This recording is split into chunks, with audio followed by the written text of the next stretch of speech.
ಸಮಣ ಅಮಣನೀಯ ಪಂಚೇಂದ್ರಿಯ ನಿಮ್ಮನ ಪರಸವ್ಯೇ ಬಾದರ ಸೋಮೆ ಇಂದಿ ಸರ್ವೇ ಪಜ್ಜತ್ತೈದರಾಯ. ಇಲ್ಲಿ ಪಂಚೇಂದ್ರಿಯ ಜೀವವು ಸಂಗಿ ಅಸಂಗಿ ಅಂತ ಹೇಳ್ತಾರೆ, ಎರಡು ಪ್ರಕಾರ ಅಂತ ಹೇಳ್ತಾರೆ. ಆದ್ರೆ ಏಕೇಂದ್ರಿಯಿಂದ ಹಿಡ್ಕೊಂಡು 4 ಇಂದ್ರಿಯೊಳಗೆ ನಮ್ಗೆ ಏನು ಹೇಳಬೇಕು ಅದರೊಳಗೆ ಭೇದ ಮಾಡಿರ್ತಾರೆ. ವಿಕಲೇಂದ್ರಿಯನ ಬೇರೆ, ಏಕೇಂದ್ರಿಯನ ಬೇರೆ, ಸಂಗಿ ಪಂಚೇಂದ್ರಿಯನ ಬೇರೆ. ತಿಳ್ಕೊಳ್ಳೋಕ್ಕೆ ಪೃಥ್ವಿಕಾಯ, ಜಲಕಾಯ, ಅಗ್ನಿಕಾಯ, ವಾಯುಕಾಯ ಏಕೇಂದ್ರಿಯ, 2 ಇಂದ್ರಿಯ, 3 ಇಂದ್ರಿಯ, 4 ಇಂದ್ರಿಯ ವಿಕಲೇಂದ್ರಿಯ. ಮತ್ತು ಮನುಷ್ಯ ಇರೋದಕ್ಕೆ ಸಂಗಿ ಪಂಚೇಂದ್ರಿಯ, ಮನು ರೈತ ಇರೋದಕ್ಕೆ ಅಸಂಗಿ ಪಂಚೇಂದ್ರಿಯ. ಪರ್ಯಾಪ್ತಕ್ಕೂ ಇರ್ತದೆ, ಅಪರ್ಯಾಪ್ತಕ್ಕೂ ಇರ್ತದೆ. ಬಾದರ್ ಅವರು ಸೂಕ್ಷ್ಮ, ಎರಡೂ ಪ್ರಕಾರ ಇಲ್ಲಿ ಭೇದ ಮಾಡಿ ತಿಳಿಸ್ತಾರೆ. ಪಂಚೇಂದ್ರಿಯ ಅಂದ್ರೆ ಪಂಚೇಂದ್ರಿಯ ಜೀವವು, ಶಮಣ ಅಂದ್ರೆ ಮನಸ್ಸೈತ ಜೀವ. ನೀವೆಲ್ಲರೂ ಮನಸ್ಸೈತ ಇರೋದ್ರಕ್ಕ ಸಂಗಿ ಅಂತ. ಅಮಣ ಮನ್ ರೈತ ಜೀವ. ನಾವು ಎಷ್ಟು ಸಲ ಮನ್ ರೈತ ಎಲ್ಲರೂ ಹುಟ್ಟೀವಿ. ಹುಲಿ ಬಂದು ನಮ್ಗೆ ತಿಂದೈತಿ, ಶಿವ ಬಂದು ನಮ್ಗೆ ತಿಂದೈತಿ, ಎಷ್ಟೋ ಜೀವಗಳು ಬಂದು ನಮ್ಮನ್ನು ನುಂಗ್ಯಾವ. ಎಲ್ಲ ಪ್ರಾಣಿಗಳು ಬಂದು ನಮ್ಗೆ ಏನ್ ಮಾಡ್ಯಾವು, ಎಲ್ಲ ಕಡಿಸ್ ತಿಂದಾವು, ವಿಷ ಏರೈತಿ. ನಮ್ಗೆ ಹಾವು, ಹೆಬ್ಬಾವು, ನಾಗರಾವು ಇವೆಲ್ಲ ಅಮಣ. ಅಮಣ ಅಂದ್ರೆ ಮನ್ ರೈತ. ನಮ್ಮ ಮನ್ ರೈತ ಇದ್ದಾಗ ಎಷ್ಟೋ ಜೀವಗಳು ನಮ್ಗೆ ಬಂದು ಏನ್ ಮಾಡ್ಯಾವು, ಅವೆಲ್ಲ ಕಡಿದಕ್ಕೆ ವಿಷ ಏರಿ ನಾವೆಲ್ಲ ಸತ್ತು ಹೋಗ್ಬಿಟ್ಟೇವೆ. ಅದಕ್ಕೆ ನಮ್ಗೆ ಅವಾಗ ಜ್ಞಾನ ಇರಲಿಲ್ಲ, ಸಮ್ಯ ಜ್ಞಾನ ಇರಲಿಲ್ಲ. ಅವಾಗೆಲ್ಲ ಈಗ ಜೈನ ಧರ್ಮ ಸಿಗ್ಲಿಲ್ಲ, ಅವು ಉಚ್ಚ ಕುಲ ಸಿಗ್ಲಿಲ್ಲ. ಸಿಗ್ತಾರೆ ಉಚ್ಚ ಕುಲ ನಿಮಗೆ, ಅವಾಗೆಲ್ಲ ನೀಚ ಕುಲ ಸಿಕ್ಕಿತ್ತು. ಯಾಕೆ ಆ ರೀತಿಯಾಗಿ ಕರ್ಮ ಬಂದ್ ಮಾಡ್ಕೊಂಡು ನಾವು ಅಸಂಖ್ಯಾಗಿ ಹುಟ್ಟಿದ್ದೀವಿ. ನಾವು ಹಿಂಗೆ ನಾವು ಇದ್ದಾಗ ಅವೆಲ್ಲ ದೊಡ್ಡ ದೊಡ್ಡ ಪ್ರಾಣಿಗಳು ನೋಡ್ರಿ, ಅರಣ್ಯದಲ್ಲಿ ದೊಡ್ಡ ರಾಜ ಯಾವುದು, ಸಿಂಹ. ನಮ್ಮನ್ನೆಲ್ಲ ತಿಂದು ಹಾಕಿಬಿಟ್ಟೈತಿ. ಅದಕ್ಕೆ ನೀವು ಏನ್ ಮಾಡ್ಬೇಕು, ಸಂಗಿ ಪಂಚೇಂದ್ರಿಯ ಹುಟ್ಟಿರಿ, ಮನುಷ್ಯರಾಗಿ ಹುಟ್ಟಿರಿ, ದೀಕ್ಷಾ ನಿಯಮ ಎಲ್ಲ ತಗೊಳಕತ್ತೀರಿ, ಅರ್ಥ ಮಾಡ್ಕೊಳಕತ್ತೀರಿ, ತಿಳ್ಕೊಳಕತ್ತೀರಿ. ಯಾವುದು ನಮ್ಗೆ ಬಿಡಬೇಕು, ಯಾವುದು ಗ್ರಹಣ ಮಾಡ್ಕೊಳ್ಬೇಕು ಅನ್ನೋದನ್ನ ನಾವು ದ್ರವ್ಯದಿಂದ ತಿಳಿಬೇಕು, ಸಂಗ್ರಹ ಮಾಡ್ಕೊಳ್ಬೇಕು ನಾವೆಲ್ಲ. ಅದಕ್ಕೆ ನಾವು ಅಮಣವಾಗಿ ಹುಟ್ಟಬಾರ್ದಿಲ್ಲ. ಅಮಣ ಅಂದ್ರೆ ಪ್ರಾಕೃತ ಭಾಷೆ, ಬರೋದಿಲ್ಲ. ಅದಕ್ಕೆ ನಾವು ಏನು ಹೇಳ್ತೀವಿ, ಮನ್ ರೈತ.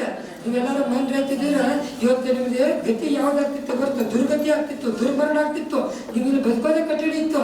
ಅದಕ್ಕೆ ನೀವು ಅಸಂಗಿಯಾಗಿ ಜನಿಸ್ಬೇಕು, ಜನಿಸಬಾರ್ದು, ಅಸಂಗಿಯಾಗಿ ಜನಿಸಬಾರ್ದು ಅಂತ ತಿಳಿಸಾಕತ್ತೆ. ನಾವು ಸಣ್ಣ ಮಕ್ಕಳಿಗೆ ಏನಿದ್ರು ಅರ್ಥ ಮಾಡಿಸಿ ಹೇಳಿದ್ರೆ ಅವು ಕೂಡ ಏನ್ ಮಾಡ್ತಾವು, ನೇಹ ಅಂತಂದ್ರೆ ತಿಳಿದು ಕರೆ ಉಳಿದ ಏಕೇಂದ್ರಿಯ 4 ಇಂದ್ರಿಯವರೆಗೆ ಸವ್ಯ ಎಲ್ಲ ಜೀವಗಳನ್ನು, ಕೆಲವು ಪಂಚೇಂದ್ರಿಯ ಜೀವಗಳನ್ನು ನಿಮ್ಮನ್ನ ಅಂದ್ರೆ ಮನ ರೈತ. ಅದನ್ನಿಲ್ಲ, ಮನ ರೈತ ಅಂದ್ರೆ ಅಸಂಗಿ.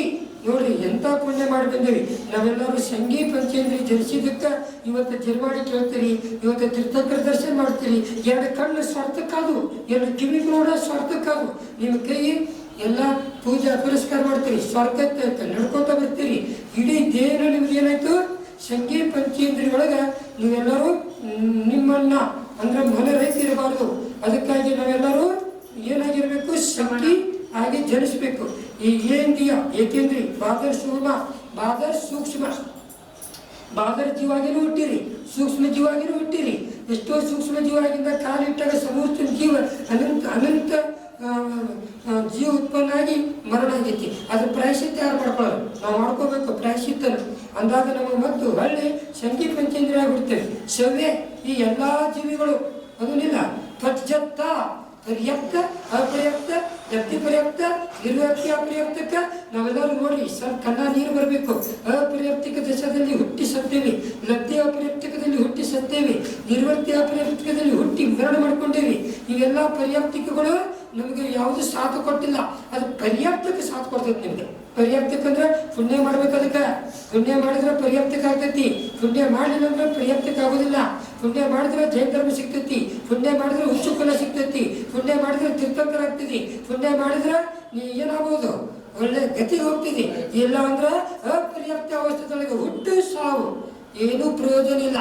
ಅದಕ್ಕಾಗಿ ನಿಮ್ಗೆಲ್ಲರಿಗೂ ಕಣ್ಣು, ಕಿವಿ, ಮೂಗು, ಬಾಯಿ, ಶ್ವಾಸೋಚ್ಛ್ವಾಸ ಇವೆಲ್ಲ ಸಿಕ್ಕಾವಂತಂದ್ರೆ ಇದು ನಿಮ್ಗೆ ಪುಣ್ಯಾನುಬಂಧಿ, ಪುಣ್ಯದ ಅತಿಶಯ ಅಂತ ತಿಳ್ಕೊಳ್ಬೇಕ.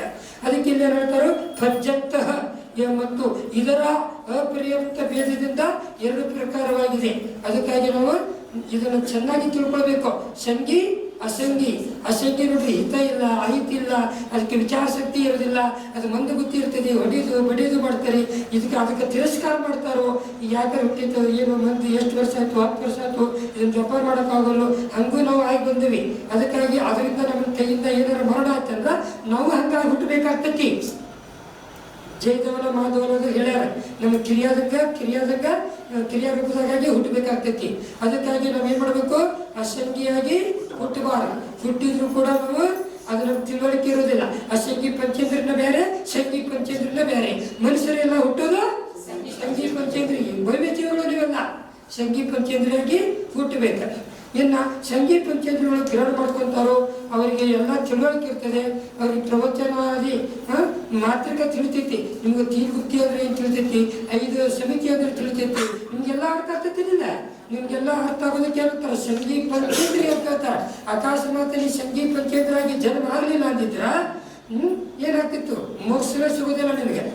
ಮೋಕ್ಷ ಅಂದ್ರೆ ಸಿಗೋದಿಲ್ಲ ಅಂತ. ಮೋಕ್ಷ ಸಿಗಬೇಕಾದ್ರೆ ಏನ್ ಮಾಡ್ಬೇಕು, ಮೊದಲು ಸಂಗಿ ಪಂಚೇಂದ್ರಿಯಾಗಿ ಹುಟ್ಟು, ಮುಂದಿನ ಹೋದಾಗಲೂ ಕೂಡ ಸಂಗಿ ಪಂಚೇಂದ್ರಿಯಾಗಿ ಹುಟ್ಟು.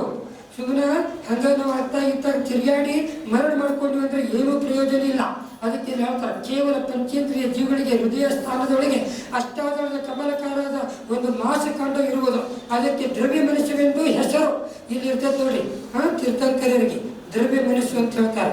ಅವರು ಕೂಡ ಅವ್ರಿಗೆ ದ್ರವ್ಯೇಂದ್ರ ಇದೆ, ಅವ್ರಿಗೆ ಭಾವೇಂದ್ರನೇ ಇರೋದಿಲ್ಲ, ಅವ್ರಿಗೆ ಯಾವುದೇ ವಿಚಾರ ಶಕ್ತಿನೇ ಇರೋದಿಲ್ಲ. ಅವ್ರಿಗೆ ಕೇವಲ ಜ್ಞಾನ ಇರ್ತದೆ, ಪರಮ ಔದಾರಿಕ ಶರೀರ ಇರ್ತದೆ. ಆದ್ರೆ ಅವ್ರಿಗೆ ಏನ್ ಮಾಡ್ತಾರೋ, ಉಪದೇಶ ಮಾಡೋಕ್ಕಾಗೋದಿಲ್ಲ ಅವ್ರಿಗೆ. ಯಾಕಂದ್ರೆ ಮುನಿಗಳು ಹೆಂಗೆ ಉಪದೇಶ ಮಾಡ್ತಾರೋ, ಹೆಂಗೆ ಚಿಂತನೆ ಮಾಡ್ತೀವಿ ಆ ಥರ ಇರೋಂಗಿಲ್ಲ. ಕೇವಲ ಜ್ಞಾನದೊಳಗೆ ಮಾತ್ರ ಅವ್ರು ಉಪದೇಶ ಮಾಡ್ಬೋದು ಅಷ್ಟೇ. ಉದಾಹರಣೆಗೆ ದೇವನಾಕಿ ತಿರಿಯಂಚ ಯಾರು ಸಂಗಿ ಪಂಚೇಂದ್ರಿ ಅದಲ್ಲ ಮನುಷ್ಯ. ಇವು 4 ತಗೊಳ್ಬೇಕು. ಮನಸ್ಸು ಇಲ್ಲದ ಜೀವಿಗಳಿಗೆ ಅಮನಸ್ಯ ಅಂದ್ರೆ ಅಸಂಗಿ ಪಂಚೇಂದ್ರ. ಅಮನಸ್ಸಿಕ ಅಂದ್ರೆ ತತ್ವಸೂತ್ರದಲ್ಲಿ ಹೇಳಿರ್ತಾನಿಲ್ಲ, ಏಕೇಂದ್ರದಿಂದ ಹಿಡ್ಕೊಂಡು ಪಂಚೇಂದ್ರದವರೆಗೆ ಅಸಂಗಿ ಜೀವಿಗಳು ಇರ್ತಾರೆ ಅಂತೇಳಿ ತತ್ವಸೂತ್ರದಲ್ಲಿ ಕರೆಕ್ಟ್ ಹೇಳಿದ್ದೆ ನಾನು. ತ್ರಿಯಂಚ ಪ್ರಾಣಿಗಳಿಗೆ ಅಸಂಗಿನೂ ಅದಾರು, ಸಂಗಿನೂ ಅದ. ಏಕೇಂದ್ರದಿಂದ ಹಿಡ್ಕೊಂಡು 4 ಇಂದ್ರವರೆಗೂ ಕೂಡ ಅವು ಕೂಡ ಅಸಂಗಿ ಅದಾವ. ಆದ್ರೆ ಸಂಗಿ ಪಂಚೇಂದ್ರಿಯ ಒಳಗನು ಕೂಡ ತ್ರಿಯಂಚಗಳು ಅಸಂಗಿ ಅದಾವ. ಅದೊಂದಿಲ್ಲ ರೈತ ಇರೋದಕ್ಕ ಅಂದ್ರೆ ಸಂಗಿ ಅಂತಂದ್ರೆ ತಗೋಬೇಕು, ಮನಸ್ಸು ಇರಂಗಿಲ್ಲ, 5 ಇಂದ್ರಿಯಗಳು ಇರ್ತಾವ. ಈ ರೀತಿಯಾಗಿ ಸೂಕ್ಷ್ಮ ಜೀವಿಗಳು, ಬಾದರ್ ಸೂಕ್ಷ್ಮ ಜೀವಿಗಳು, ಪರ್ಯಾಪ್ತಿಗಳು ಇವನ್ನೆಲ್ಲವನ್ನು ಕೂಡ ನಾವು ಗ್ರಹಣ ಮಾಡ್ಕೊಳ್ಬೇಕು. ಆದ್ರೆ ನಿಮಗೆ ಪರ್ಯಾಪ್ತಕ್ಕೆ ತಿಳಿದಿರ್ಬೋದು, ಇನ್ನು ತಿಳಿದಿಲ್ಲ ನನಗೆ ಗೊತ್ತಿಲ್ಲ. ಆದ್ರೂ ನಾನು ಹೇಳ್ತೇನೆ ಪರ್ಯಾಪ್ತಕ ಬಗ್ಗೆ. ಪರ್ಯಾಪ್ತಕ ಅಂತಂದ್ರೆ 6 ಪರ್ಯಾಪ್ತಿ, ಶರೀರ ಪರ್ಯಾಪ್ತಿ, ಇಂದ್ರಿಯ ಪರ್ಯಾಪ್ತಿ, ಭಾಷಾ ಪರ್ಯಾಪ್ತಿ, ಮನ ಪರ್ಯಾಪ್ತಿ, ಸ್ವತಃಶ್ವಾಸ ಪರ್ಯಾಪ್ತಿ. ಏಕೆಂದ್ರಿಂದ ಆಡ್ಕೊಂಡು ಸಂಗಿ ಪಂಚೇಂದ್ರದೊಳಗೆ ಪರ್ಯಾಪ್ತಿ ಪೂರ್ಣ ಆಗ್ತೈತಿ. ಆ ಜೀವಗಳು ಬದುಕ್ತಾವ. ಇನ್ನು ಅಪರ್ಯಾಪ್ತಿ ದಶಾದೊಳಗೆ ಗರ್ಭದೊಳಗೆ ಜೀವ ಬಂದಿರ್ತೈತಲ್ಲ, 48 ನಿಮಿಷದೊಳಗೆ ಆ ಪರ್ಯಾಪ್ತಿ ಪೂರ್ಣ ಆದ್ರೆ ಆ ಜೀವ ಬದುಕ್ತೈತಿ. ಅದು ಹುಟ್ಟಿದ ನಂತರ ಪರ್ಯಾಪ್ತಿ ಇರ್ತದೆ, ಮತ್ತು ಮಂದಿದ್ರು ಕೂಡ ಪರ್ಯಾಪ್ತಿನೇ ಇರ್ತದೆ.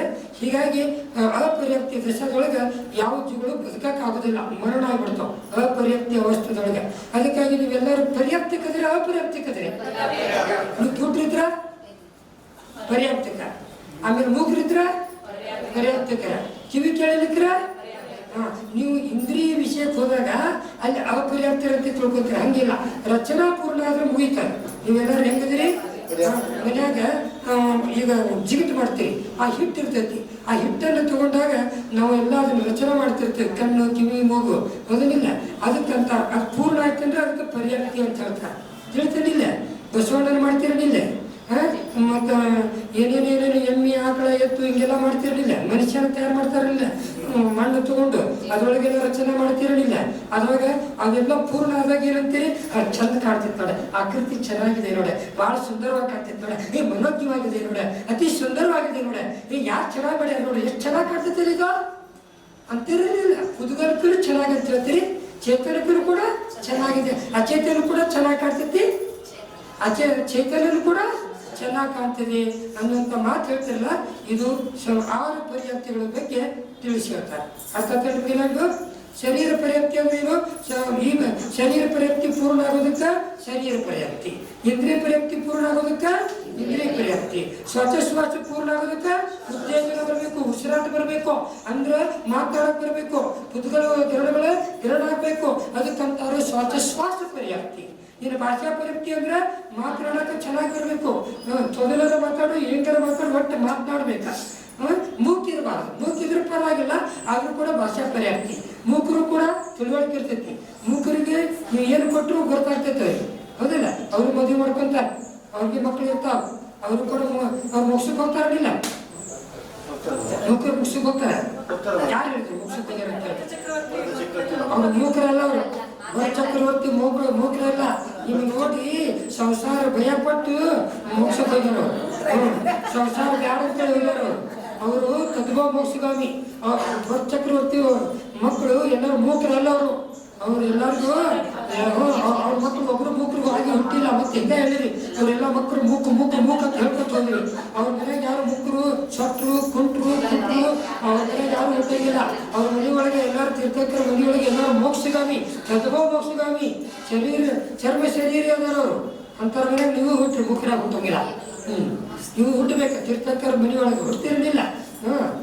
ತೀರ್ಥಂಕರು ಯಾವಾಗ ಹುಟ್ಟಬೇಕಂತಂದ್ರೆ ಚತುರ್ಥ ಕಾಲದೊಳಗೆ ನಾವೆಲ್ಲರೂ ಅಲ್ಲೇ ಹುಟ್ಟಬೇಕಂತೇಳಿ ಈಗಲಿಂದ ಏನು ಮಾಡಬೇಕು? ಭಾವನೆ ಮಾಡ್ಕೊಂತ ಮೇಶ್ವರ ಹಾಕೊಂಡ್ರಿ. ಇಲ್ಲಿ ಮನ ಪರ್ಯಾಪ್ತಿ ಅಂದ್ರೆ ಈ ಪರ್ಯಾಪ್ತಿ ಮನನ ಮಾಡಿ ಯಜ್ಞವಾದ ಪುತ್ರಗಳನ್ನು ಧರಣ ಮಾಡುವುದು. ಇದಕ್ಕೆ ಮನ ಪರ್ಯಾಪ್ತಿ ಅಂತ ಹೇಳ್ತಾರೆ. ನಾನಾ ಜೀವ, ನಾನಾ ಪ್ರಕಾರ, ನಾನಾ ಕರ್ಮ, ನಾನಾ ಜೀವ. ಯಾವ್ದು ಬೇಕಾದ್ರೆ ವಿಚಾರ ಮಾಡ್ತವೆ. ಧರ್ಮ ತಿಳ್ಕೊಂಡ್ರೆ ನೀವೇ ಮಸ್ತ್ ಧರ್ಮ ತಿಳ್ಕೊಂತೆ. ಧರ್ಮ ತಿಳ್ಕೊಂಡ್ರೆ ನೀವು ಭವ್ಯ ಜೀವಗಳು, ನೀವೆಲ್ಲರೂ ಸಮೋಸದಿಂದ ಹುಟ್ಟೋದು ಗ್ಯಾರಂಟಿನ ಆಶೀರ್ವಾದ ನಿಮಗೆ. ಎಲ್ಲರೂ ಮೈಸೂರಲ್ಲಿ ಎಲ್ಲರೂ ಸಮೋಸದಿಂದ ಹುಟ್ಟಲೇಬೇಕು. ಯಾಕಂದ್ರೆ ಮುಂದೆ ಕಷಾಯ, ಯಾಕಂದ್ರೆ ನೀವು ಮುಂದೆ ಕಷಾಯದಿಂದ ಹುಟ್ಟೋದ್ರಿಂದ ಅಲ್ಲಿ ನಿಮಗೆ ಈಗಾಗಲೇ ನಿಮಗೆ ಸ್ವರ್ಗದಿಂದ ಅಲ್ಲಿಂದ ರಿಸರ್ವೇಷನ್ ಆಗೇ ಬಿಟ್ಟೈತಿ. ಹೆದರಬೇಡ. ಯಾಕಂದ್ರೆ ಯಾವ ಸಭ್ಯ ದರ್ಶನ ಪ್ರಾಪ್ತಿ ಮಾಡಿಕೊಂಡು ಸ್ವರ್ಗಕ್ಕೆ ಹೋಗ್ತಾರೋ ಅಲ್ಲಿಂದ ಅವ್ರಿಗೆ ಮನುಷ್ಯ ಭವ ಸಿಗೋದು ಹೇಳಿಲ್ಲ, ಗ್ಯಾರಂಟಿನ. ಸಿದ್ದರಾಮಯ್ಯ ಗ್ಯಾರಂಟಿ ಕೊಡೋಲ್ಲ, ನನ್ನ ಗ್ಯಾರಂಟಿನೇ ಬೇರೆ. ನನ್ನ ಗ್ಯಾರಂಟಿ ಹೆಂಗದ ಅಂತಂದ್ರೆ ಶಾಶ್ವತ ಗ್ಯಾರಂಟಿ. ಈ ಶಾಶ್ವತ ಗ್ಯಾರಂಟಿ ಒಳಗೆ ಇದರೊಳಗೆ ನಾ ಹೇಳಿದ್ದು ಹುಸಿನ ಹೋಗೋದಿಲ್ಲ, ಅದರಿಲ್ಲ. ಅದಕ್ಕೆ ನಿಮ್ಗೆಲ್ಲರಿಗೂ ಆತ್ಮ ಕಲ್ಯಾಣ ಮಾಡ್ಕೊಳ್ಳೋಕೆ ಇದು ತರ್ಸ ಪರ್ಯಾಯ ಸಿಕ್ಕೈತಿ. ಎಂಥ ಪರ್ಯಾಯ? ನಿಮಗೆ ಈ ವರ್ತಮಾನದಾಗ ಅಷ್ಟೇ ಹೇಳಕತ್ತಿಲ್ಲ, ಮುಂದಿನ ಭವನು ಒಳ್ಳೇದಾಗ್ಲಿ ಅಂತ ಹೇಳಕತ್ತಿಲ್ಲ ನಾವು. ಸಿದ್ದರಾಮಯ್ಯ ವರ್ತಮಾನದಾಗ ಹೇಳ್ತಾನ, ಮುಂದಿನ ಪರ್ಯಾಯ ಹೇಳಕತ್ತಾನೆ. ಈ ಎಲ್ಲಿ ಮಠ ಮುಗಿಸಕ್ಕೆ ಹೋಗೋದಿಲ್ಲ, ಅಲ್ಲಿ ಮಠನೂ ಕೂಡ ನಿಮ್ಗೆ ಗುಣಗಾನ ಮಾಡ್ಬೇಕು. ನೀವು ಪ್ರಶಸ್ತವಾಗಿ ಗುಣಗಾನ ಮಾಡ್ಬೇಕಾ, ಸ್ತುತಿ ಮಾಡ್ಬೇಕಾ, ಸ್ತೋತ್ರ ಮಾಡ್ಬೇಕಾ. ಈ ಶರೀರ ಸಿಕ್ಕೈತೆ ಅಂತ ಹೇಳಿ ಇದನ್ನ ಏನ್ ಮಾಡ್ಬೇಕು? ಆಲಸ್ತಾನ ಮಾಡಬಾರ್ದು. ಏನ್ ತಿಳಿತು? ಎಲ್ಲ ತಿಳಿತು. ಪ್ರಶಸ್ತಾವರ, ಬಾದರ, ಸೂಕ್ಷ್ಮ, ಪರ್ಯಾಪ್ತಿ, ಅಪರ್ಯಾಪ್ತಿ, ಪ್ರತ್ಯೇಕ ಸಾಧನ ಇಂಥ 4 ಪ್ರಕಾರದ ಜೋಡಿಗಳೊಂದಿಗೆ ವಿರೋಧವಿಲ್ಲಂತೆ ಸೇರಿಸುವ ಏಕೇಂದ್ರಿಯಾದಿ ಜಾತಿ ರೂಪದ ಜೀವಗಳನ್ನು ಸಂಗ್ರಹಿಸಬೇಕು. ದ್ರವ್ಯ ಸಂಗ್ರಹ ಅಂದ್ರೆ ಸಂಗ್ರಹ ಮಾಡೋದು. ಏನ್ ಮಾಡೋದು? ಉಪ್ಪು, ಖಾರ, ಬೆಲ್ಲ, ಎಣ್ಣೆ ನೀವು ಹೆಂಗೆ ಸಂಗ್ರಹ ಮಾಡ್ತೀರಿ ವರ್ಷಕ್ಕೊಮ್ಮೆ, ನಾನು ನಿಮಗೆ ಹೆಂಗೆ ಸಂಗ್ರಹ ಮಾಡ್ಸಾಕತ್ತೀನಿ? ತತ್ವ ಸಂಗ್ರಹ ಮಾಡ್ಸಾಕತ್ತೇನೆ, ಅದನ್ನಿಲ್ಲ. ಅದಕ್ಕಾಗಿ ನೀವೆಲ್ಲರೂ ಏನು ಮಾಡಬೇಕು? ಈ ರೀತಿಯಾಗಿ ಸಿದ್ಧ ಭಗವಂತರು ಆಗ್ಬೇಕಂತೇಳಿ ನಮ್ಗೆಲ್ಲರಿಗೂ ಜೀವ ಸಮಾಜದಲ್ಲಿ ಹುಡ್ತೀವಿ, ಸಾಯ್ತೀವಿ ಅಂತೇಳಿ ತಿಳ್ಕೊಳ್ಬೇಕು. ಈಗ ಮುಂದಿನ